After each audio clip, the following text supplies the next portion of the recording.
It is the middle of the spring market. Let's talk about it. I'm Rob Sansoni giving you this week's market moment for Friday, March the 7th, 2025, heading into spring break, and this is the weekend. Time does move forward an hour on our daylight savings time.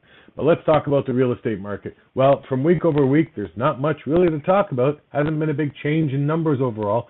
We are seeing an increase of about 2% in the freehold and condo space of total inventory. We did see a big jump in the number of new listings on the condo side, but everything on the freehold space is pretty much staying fairly flat overall, as it is on the sales of the condo side as well.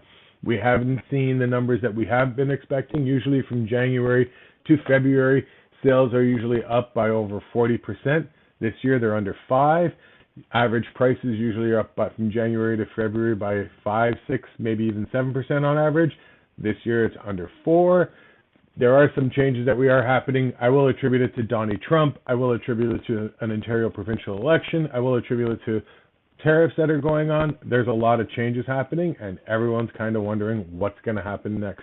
I went to a presentation this week where I listened to Benjamin Tal, the CFO or the chief economist from CIBC, talk about the real estate market. He's expecting it to stay cloudy and uncertainty for the next few months, but that always screams to me opportunity for new people to turn around and do something that they may not have been able to do in the past. We are seeing an uptick in some of our inventory. It's not as much as that we're all expecting, but this means there are opportunities out there for people to turn around and get into the market that might have been sitting on the sidelines for a while. If you want to talk about it or you want to know what you should be doing, feel free to reach out. I'd be more than happy to discuss your specific situation with you, as everyone's situation is quite unique and a little bit different. I'm Rob Sansoni. I hope you enjoyed this week's market moment, and I'll talk to you next week. Take care.